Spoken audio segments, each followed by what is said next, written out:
Nastavenie príplatku za sviatok pre 8.5.2026 a 15.9.2026. V prvom kroku je potrebné, aby sme si skontrolovali, či máme správne naplánované pracovné zmeny. Toto zrealizujeme tak, že ideme do dochádzky zamestnanca, ktorý bežne vo sviatok nepracuje,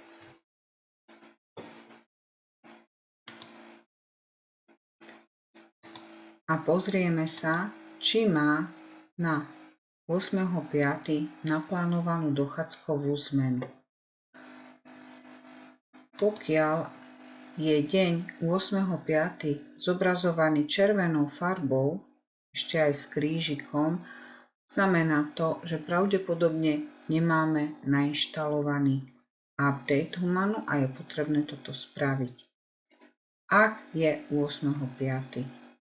zobrazený ako bežný pracovný deň a zároveň aj v tento deň má zamestnanec naplánovanú zmenu, tak je to všetko v poriadku. Ak mu chýba v pláne jeho zmena, tak je potrebné postupovať nasledovne. Vypneme filter nad všetkými zamestnancami. Ideme do dochádzkové moduly, spracovanie dochádzky manažér,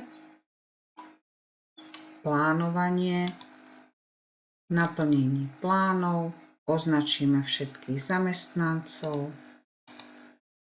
a nastavíme dátum 8.5. do 8.5. a preplánujeme dochádzku nad všetkými zamestnancami. Tento istý úkon opakujeme aj pre dátum 15.9. V ďalšom kroku už postupujeme podľa toho, ktorá situácia sa nás konkrétne týka. V prípade, že zamestnanci v daný deň 8.5. nebudú pracovať a bude im v daný deň vykázaná nejaká neprítomnosť, nie je potrebné robiť žiadne dodatočné nastavenia v dochádzke. Všetky ostatné činnosti v tomto videu môžete považovať za bezpredmetné. Ak je počet zamestnancov pracujúcich 8.5. nízky, tak cirka do nejakých 10 zamestnancov,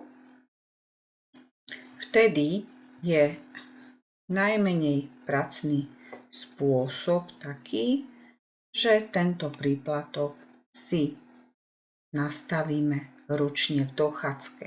Čiže ideme do dochádzky zamestnanca, najlepšie už nejaký nasledujúci deň, keď už má zamestnanec uzatvorenú pracovnú zmenu. Ja mu tu dám ručne nejakú zmenu. Áno. A cez sekciu príplatky pridať nastavíme príplatok za sviatok. V trvaní jeho pracovnej zmeny. Tým pádom máme ten príplatok vykázaný a už iba skontrolujeme mzdový prenos, či tento príplatok je nastavený aj tam a bude sa nám prenášať do miest.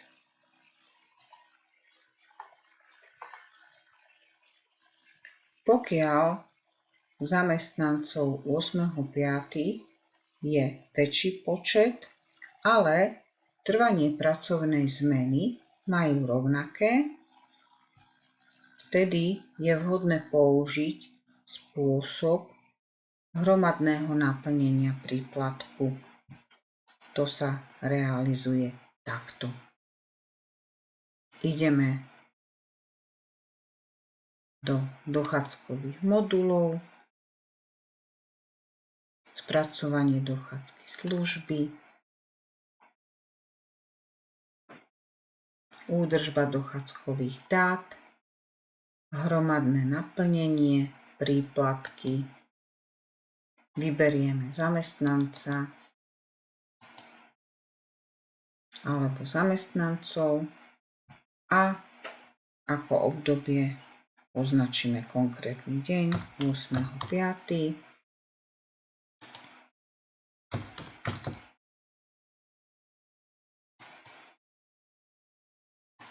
Vyberieme príplatok a nastavíme jeho trvanie.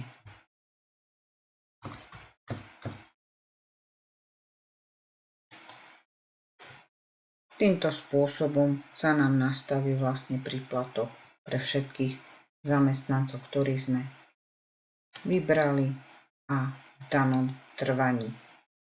Mne sa to tu teraz duplikuje, lebo už som tam mala nejaký príplatok nastavený. Čiže už tu mám ako keby 2 príplatky nastavené.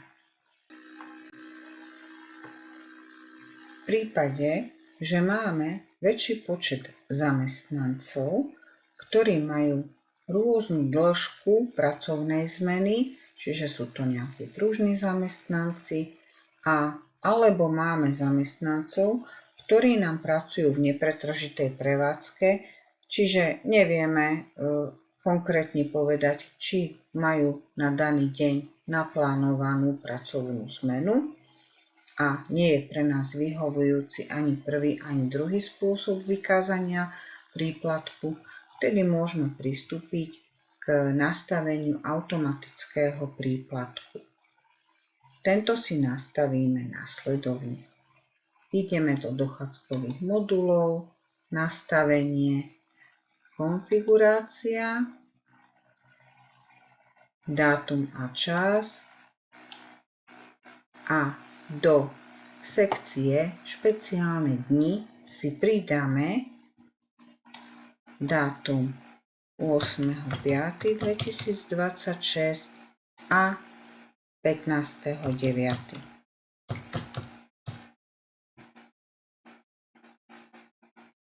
Stlačíme použiť OK.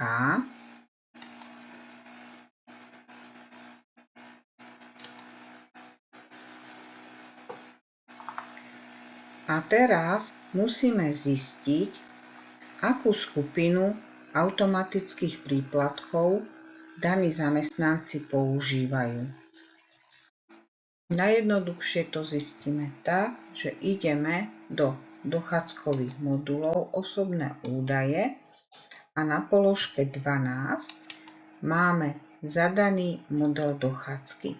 Ak si túto položku rozklikneme, tak sa nám zvýrazní model dochádzky, ktorý je navolený a vieme si naskrolovať, akú skupinu automatických príplatkov tento zamestnanec používa.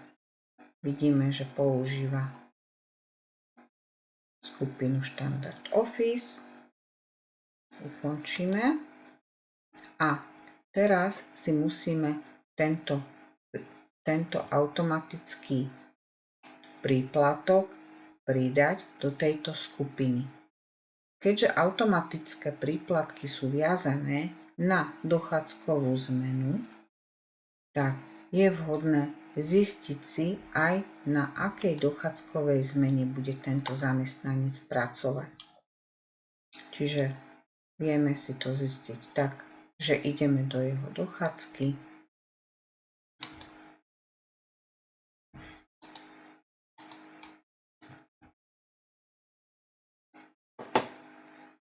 a keď ideme na ten deň 8.5., rozklikneme si ho a stlačíme tlačítko plán, tak sa nám označí dochádzková zmena, na ktorej by mal ten zamestnanec pracovať.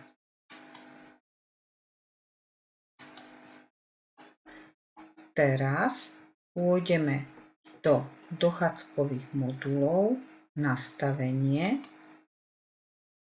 modely a skupiny, vyberieme skupiny automatických príplatkov a rozklikneme si tú skupinu automatických príplatkov, ktorá je použitá pre tohto zamestnanca a pridáme príplatok za sviatok na 8.5. Stlačíme tlačítko pridať. Vyberieme pracovnú zmenu, na ktorej by mal zamestnanec pracovať 8.5.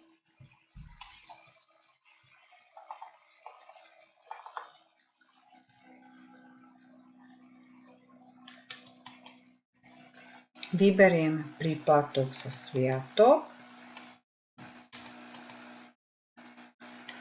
a stlačíme tlačítko podrobnosti a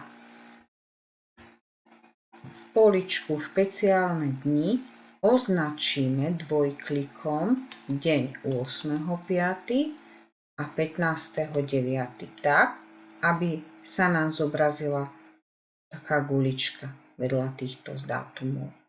A potvrdíme OK. Ak máme viacero pracovných zmien, na ktoré potrebujeme tento príplatok nastaviť, napríklad tam máme ešte nejakých nepretržitých zamestnancov, ktorí robia v 12-zmennej prevádzke, tak už iba označíme nastavený príplatok, stlačíme tlačítko kopírovať. Teraz stlačíme tlačítko editovať bez toho, že by sme niekam klikali a vymeníme pracovnú zmenu napríklad na tú nočnú 12. A takto sme si nastavili príplatok za sviatok a tú 12-hodinovú zmenu. Potvrdíme OK. OK.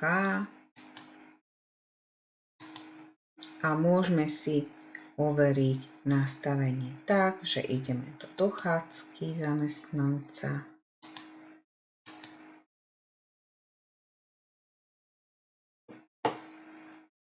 A keď mu vykážeme na tento deň tú jeho pracovnú zmenu, tak sa nám automaticky natiahne aj príplatok za sviatok a nemusíme už nič viac navyše robiť.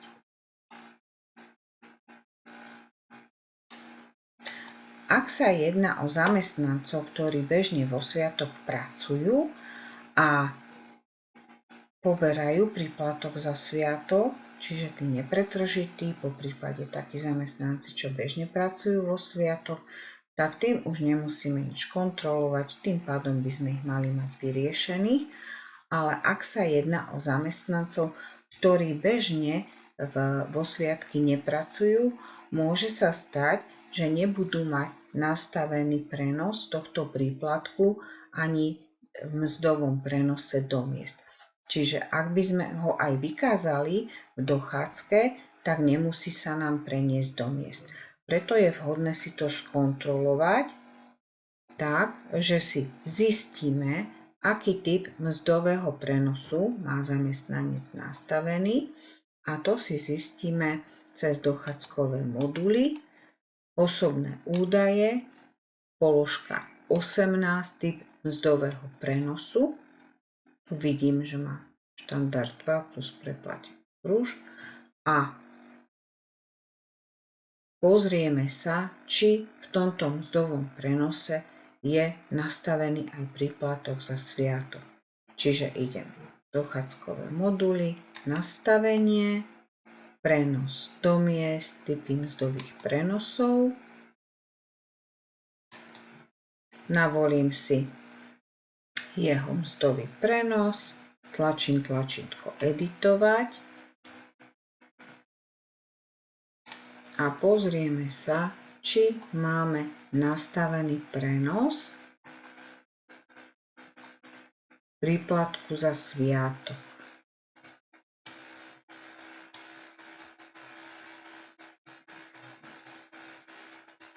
V tomto mzdovom prenose máme nastavený nejaký príplatok za sviatok Ak by tam tento nebol nastavený, tak cez tlačítko môžeme pridať. Vyberieme si dochádzkovú zmenu, vyberieme si ten náš príplatok za sviatok, ktorý sme nastavili. Formulár dáme mzdy, položka. Najlepšie je opýtať sa na mzdovom oddelení, na akú položku sa má tento príplatok prenášať. Zvyčajne to býva položka 1301, ale nemusí to byť pravidlo.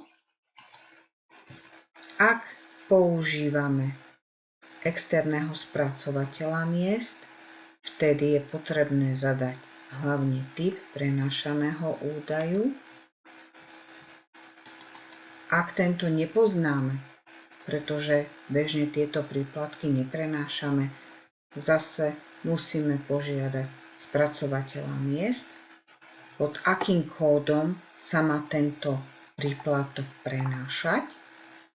Ak ho máme už niekde nastavený, je vhodné si pozrieť, aký kód tam máme. Pokiaľ v mzdovom prenose prenášame aj konto pracovného času, vtedy musíme začiarknúť mzdové vety, všetky mzdové vety. Ak je to bežný prenos, tak nám stačia bežné mzdové vety. A týmto pádom máme všetko nastavené a príplatok za sviatok za tento deň by nám mal už fungovať.